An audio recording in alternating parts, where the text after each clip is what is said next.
All right, good afternoon, everybody. I'm David Huff, CPA with DW Huff Consulting, where we help you build, grow, and enjoy your wealth. Here with the July 14th, 2023 edition of News from the Front Lines of Business. So we're going to bring you some discussions here that we've had with our clients, as well as some things we've learned from other colleagues in the profession here. But here we go. So the first thing we want to kind of talk about discussion this week about whether you should do it yourself or hire somebody to help you. So on the portfolio management thing in particular. So a lot of people realize it has a cost of these mutual funds, and when you see the advertisements for different brokerage houses and all, it kind of makes it seem like a good idea to hire somebody to help you. And what I would say is that the done for you versus a do-it-yourself way of do-it-yourself approach.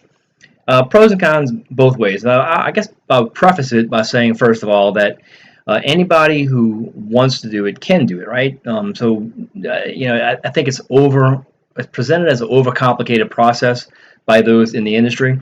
But I would say with a little bit of time learning, you could definitely learn how to do this stuff yourself. So if you want to do it, you can. However, if you just don't have the desire or knowledge to deal with it, then you're going to have that drag on your performance there, because of the cost, right? So mutual funds and the advisory fees and things are going to eat into the return.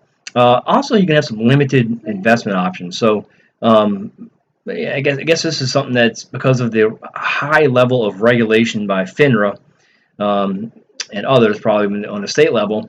If you walk into say, an Edward Jones or a Fidelity brokerage house and you start talking about actively managed real estate or some kind of private placements, they a lot of times can't even talk to you on those topics because of their licensure. So they're limited in things that are approved by the broker dealer, and sometimes that leaves options off the table that might be a good fit for you, right?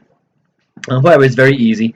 So those brokerage accounts are, a couple page application, and you write a check, and you're ready to rock and roll. So that's definitely different from when you're doing it yourself, and you might have closing costs and things like that. So when we're looking at the advantages of doing it yourself, we have better control. So that whole option things that we are limited to on the FINRA side, on a regular brokerage house, that's off the table now.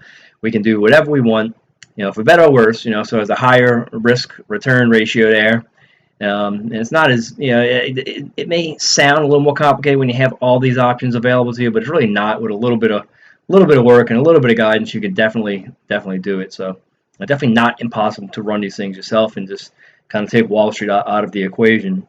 But also, I guess, the unlimited option. So really anything that is a good fit you can use, right? So the treasury securities, we've talked about I-bonds in the past.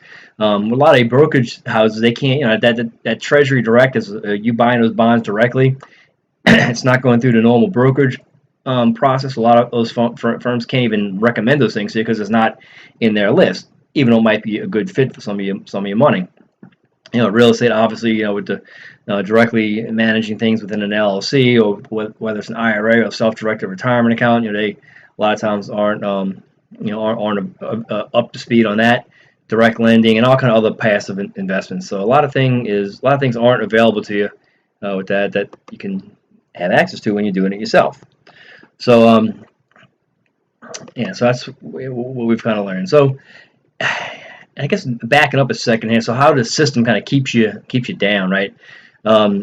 I guess in that would be the differences in the way taxes being number one. So in addition to the investment possibilities we kind of talked a little bit about earlier, the tax differences, right? So as a wage earner, 37% tax. You're going to have FICA and all kind of things, payroll related, and more things at the state level, depending on which state you're in. It could get more expensive.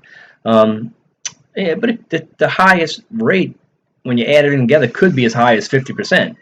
So if you were working for somebody else and receiving a paycheck and don't have the risk of ownership, you're taxed much less favorably. So that's much harder to make yourself jump over from the poor classification to the rich, because you're getting taxed so heavily. You have less money at work to really do anything with, so you're kind of at a big time disadvantage. And when you look at the typical type of taxation of a more wealthy person, because they have a portfolio, they have rental properties, they have assets, The long-term capital gains can be anywhere between 0 and 20%. But most are taxed at 15%. That's the most, I guess the median tax rate that we've observed, as well as dividends. So your qualified dividends are taxed at that rate too. So the stocks that pay off dividends, all those things, are taxed, half basically of what a wage earner does. So once you've acquired some money, you're going to have a lot easier time growing it than just simply working your butt off to increase your wealth that way. So so once again, the possibilities, Wall Street versus Main Street. Once you got some money involved and you are not poor anymore, now you have access to all the Main Street. You can invest in addition to your regular brokerage accounts that might throw off 8 to 10%. Now you get this whole alternative investment class. So a lot more control, but a lot more direct involvement. And you can send, you can invest in the sandwich shop up the street. Or you can lend money to the lawn care guy down the road to buy some equipment. And what we've seen from the managers who do a lot of this is it takes more involvement, so it is more work. Just like seems to be a kind of overlying theme of everything we talk about here. So in an alternative world, you'd expect that not everything's going to be a home run. So and they say it's about half roughly. So some of the things that they would utilize don't pan out at all, and some go up way higher than 10%. So when you average it all out, they would expect that when you're getting into these more complicated investments, that your floor of a return rate is going to be somewhere around 10%. So you're starting at a much higher average return rate with the alternatives. So something like that. And then also with the alternatives, you have the ability to utilize leverage in a different way. So with your regular brokerage accounts, there's margin loans you can get, as well as sometimes you can get loans secured by the value of the portfolio. But the interest rates are high, the amounts that they'll loan are limited. And we see with real estate all the time, the banks are accustomed to dealing with real estate loans. So no matter what entity choice you got, trust, LLC, whatever, getting a loan is definitely a much easier thing to accomplish. And you can also cash out. So when you build up some equity in these deals, it's easy to pull cash back out of the deals to use for other things, and the interest rate isn't going to be so high that you can't recoup it on the investment return itself. So the three levels, basically, I guess if you look at it, I don't want to break it down a little further. Level 1 is just your basic put it in the bank and forget about it. Level 2 would be more get some help with some stock market investments and the bank, but you're still not really actively involved. And then the level 3 type investor, that's really where the whole toolbox is open and they really have the best options. So that's that. So I guess the takeaway message is that you're going to have to get your hands dirty if you want to really have a chance to really grow your wealth and get into that ultra rich and wealthy category. It's going to take some effort. If you want to do it, you can still make money the other way, but it's definitely going to be better if you're involved.